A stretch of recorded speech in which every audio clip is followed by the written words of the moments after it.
है कि वो एक ऐसा संदेश लेकर आया है जिसमें युद्ध करने की नौबत भी नहीं आएगी और लंका का नाश होने से बच जाएगा। शांति का प्रस्ताव लाया है। वाह राम वाह, युद्ध से पहले ही शांति दूत भेज दिया। अभी तो तुमने हमारी चंद्रहास की चमक देखी ही नहीं और पहले ही डर गए। भेजो उस वानर को, भेजो।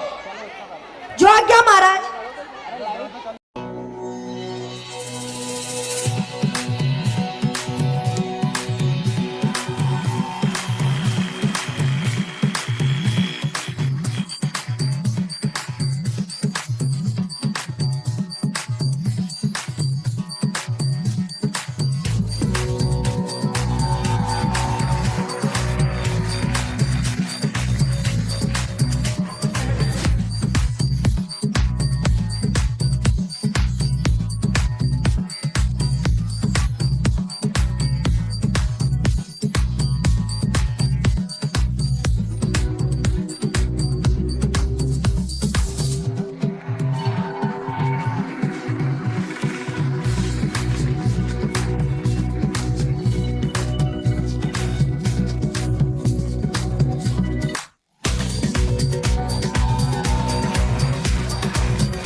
वानर, कौन हो तुम और क्या संदेश लेकर आए हो? महाराज, सभ्य देशों के राज दरबारों का विधान है कि दूसरे राज्य से आए राजदूत का आदर करके पहले उसे आसन दिया जाए और उससे सम्मान सहित उसका आतिथ्य करके उसे उसके आने का कारण पूछा जाए। मूर्ख, इतना भी नहीं जानते कि राजदूत उसे कहते हैं जिसे किसी राजा ने भेजा हो।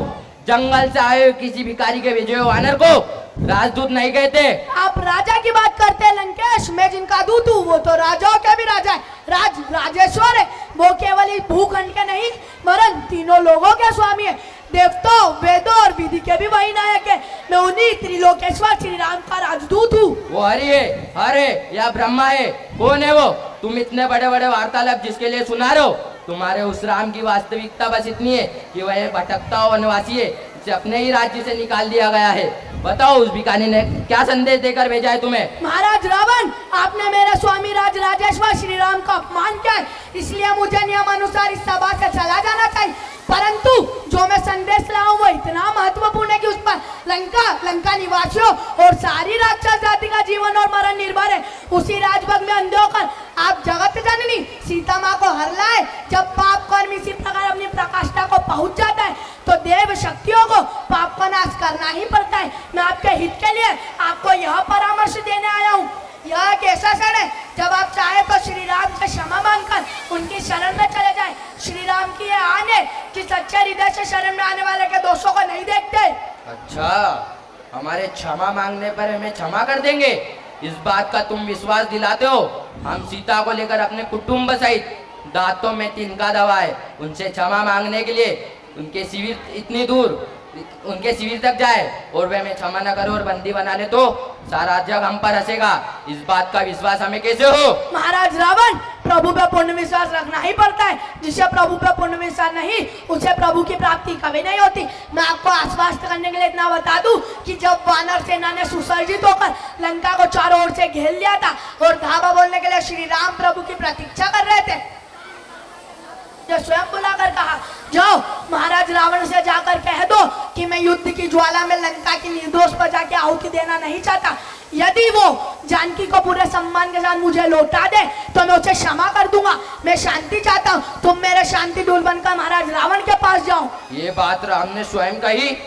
तुम मुझे मेरी सीता दे तो मैं युद्ध नहीं करूंगा, मुझे शांति चाहिए। जी महाराज, उन्होंने स्वयं कहा। आज यही बात तो हम तुम्हारे मुंह से सुनना चाहते थे।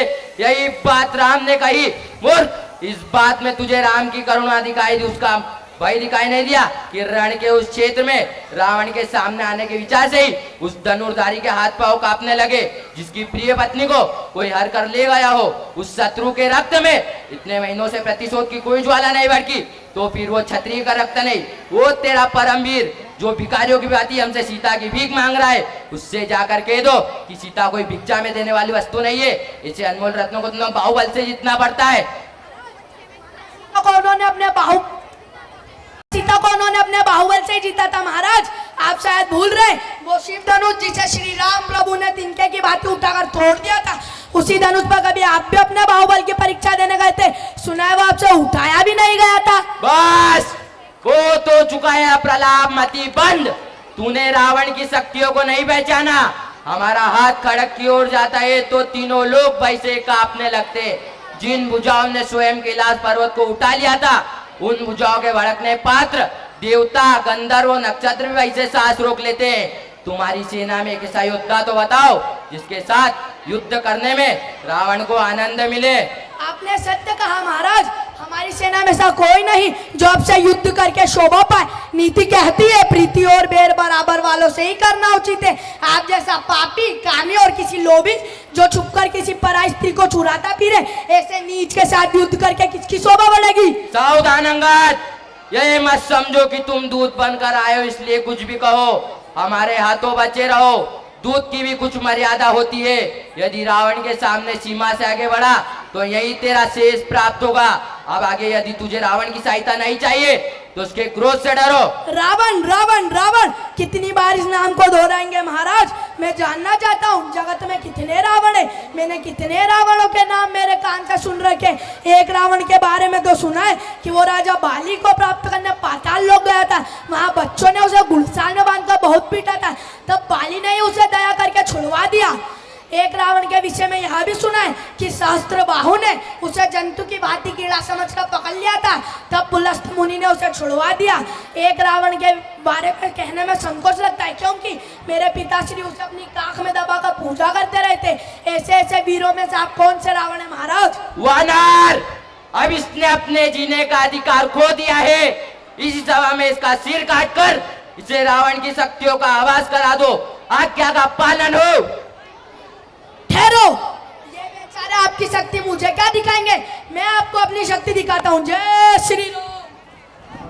ए लंकेश, यदि आपको अपने योद्धाओं की शक्ति पे बड़ा मान है तो मैं श्री राम की ओर से आपके समस्त योद्धाओं को चुनौती देता हूँ।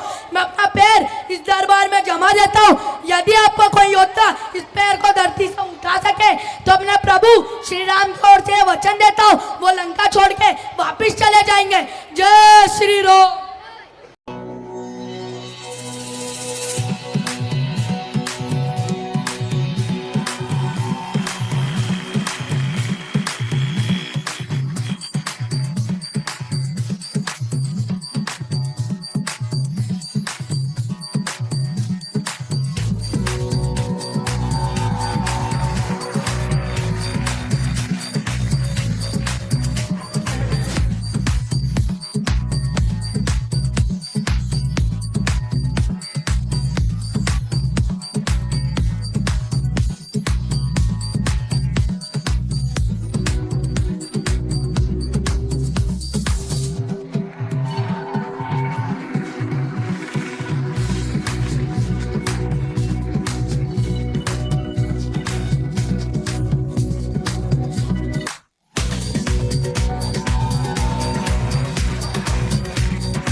मुक्ति का द्वार है